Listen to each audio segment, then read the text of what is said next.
Many people make this common mistake when heating frankfurters, not realizing one small detail can make them harmful to your health. Frankfurters prepared this way can become dangerous, yet manufacturers don't warn about it on the packaging. If you often eat frankfurters or serve them to your kids, pay attention. Usually, we heat frankfurters before eating, most often in water. While it seems simple, one crucial factor is often overlooked. The water temperature should not exceed 130 degrees Celsius.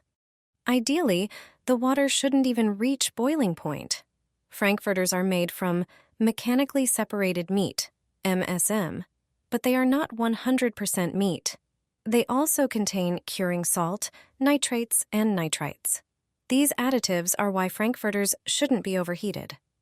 High temperatures can cause the formation of carcinogenic compounds like nitrosamines. These potential carcinogens in processed meats include naturally occurring elements like iron, nitrates, and nitrites, as well as harmful substances formed during high-temperature cooking, such as heterocyclic amines and polycyclic aromatic hydrocarbons. For this reason, frankfurters should not be fried or baked, as these methods also expose them to excessive heat. If a frankfurter starts to split open, it's a sign the harmful compounds are being activated. Such frankfurters should not be served to your family. The best way to heat frankfurters is in water at around 70 degrees Celsius. If using a microwave, heat them for less than 30 seconds to keep them safe to eat. Najczęstsze błędy popełniane podczas gotowania kotletów mielonych, które psują jego smak. Pokażę Ci, jak ich unikać i zrobić pyszne kotlety mielone. Nie używaj gotowego mięsa mielonego. Zmiel w maszynce mięso z karkówki lub łopatki. Z takich mięs mielone wychodzą najsmaczniejsze. Idealnie soczyste, nigdy nie suche. Sekretną proporcją kucharzy jest dodanie mięsa wołowego i wieprzowego pół na pół. Nie mocz bułki w wodzie. O wiele lepiej sprawdzi się do tego mleko. Neutralizuje ono zapachy podczas smażenia.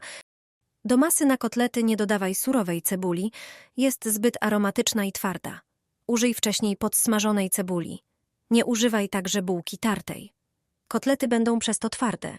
Ważne, żeby masę na kotlety dość porządnie wyrobić. Będą bardziej zwarte podczas smażenia ich na patelni. Pamiętaj, aby namoczoną bułkę w mleku dobrze wycisnąć przed dodaniem do mięsa. Gdy mleka jest za dużo, możesz mieć problem z uformowaniem kotletów.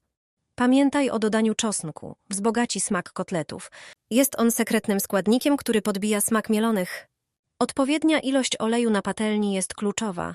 Jeśli będzie go zbyt mało, kotlety będą się przypalać. Ilość samych kotletów na patelni również jest istotna. Zbyt dużo kotletów mielonych na patelni powoduje wytrącanie się wody. Fry a chicken in water, and you won't fry it any other way ever. The trick with water will make it crispy and juicy. It's hard to believe, but if you put chicken directly into oil, it often turns dry and rubbery. And on top of that, while frying, you have everything around the pot or pan splashed with grease. There's a better way to fry it. Use some water, and you won't have any more mess. You will see how it makes the crispiest chicken ever, thanks to a bit of water. Yes, just plain water. Get 1 kilo of chicken wings. Cut off the tips. We will use the wings drumsticks only. Prepare your favorite seasonings for the chicken that you like, such as salt, bell pepper, paprika, turmeric, or curry. Add them to the chicken and mix. Sprinkle the lime over the meat with the spices. In another bowl, scoop 1 cup of corn flour. Add half a cup of plain flour to it. Put a pinch of salt, and mix the ingredients. Set the bowl and a dish of water by the pan. Take a piece of chicken, coat it in flour.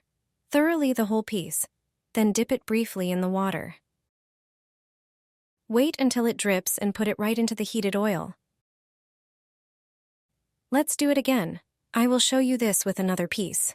It must be thoroughly coated in flour, then dip it very briefly in water. And when it no longer drips water, put it on the heated fat. You will be surprised. The fat will not splash if you do it correctly. See, I hold my hand over the pan and nothing splashes. After a while, the chicken is fried. It looks extremely appetizing, tasty. It is extremely crispy and very juicy. Try this recipe the next time you want to fry chicken drumsticks or wings. You certainly won't regret it. Delicious dinner with white cabbage. You won't want to eat regular meatballs anymore. Take 1 medium-sized cabbage. Cut it into 3-centimeter pieces from the top. Place each piece gently on a baking sheet. Season the cabbage with salt and pepper. Transfer the ground meat to a large bowl. Add 1 finely chopped onion. Crush 3 cloves of garlic and add them to the meat. Add a tablespoon of red pepper, a tablespoon of black pepper, 2 tablespoons of salt. Then sprinkle a tablespoon of nutmeg and Provençal herbs. Put on a rubber glove and mix everything thoroughly to evenly distribute the spices. Remove the glove and grease your hand with oil. Take a piece of meat and shape it into a round cutlet. It should be the diameter of 1 cabbage leaf. Then, place it on the cabbage. Repeat the process. Add 50 grams of chopped chives to the bowl. Add 30 grams of dill. Then, transfer 200 grams of natural yogurt to the bowl and 20 grams of tomato concentrate. Mix everything thoroughly until you get a uniform consistency. Spread the mixture over the cutlets with a spoon. Cover the meat completely. Place the prepared dish in an oven preheated to 180 degrees Celsius. Bake for 45 minutes. Meanwhile, make the sauce. Add 20 milliliters of milk to the natural yogurt. Add a clove of garlic and your favorite spices. Mix everything. Pour the dish with the sauce. This cabbage meatball tastes excellent. It is healthy and satisfying. My family loves it. Delicious white sausage baked in beer under a blanket of onions. An ideal dish for the Easter table. In a lightly greased pan, fry the white sausage. When one side is browned, flip the sausages to the other side. Fry for a few more minutes. Then remove it from the pan. Prepare 1 onion. Cut it into thin strips.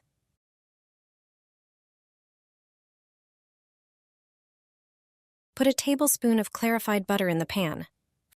Fry the onion on it. Add a pinch of salt. It will soften faster. Keep it in the pan until it turns brown.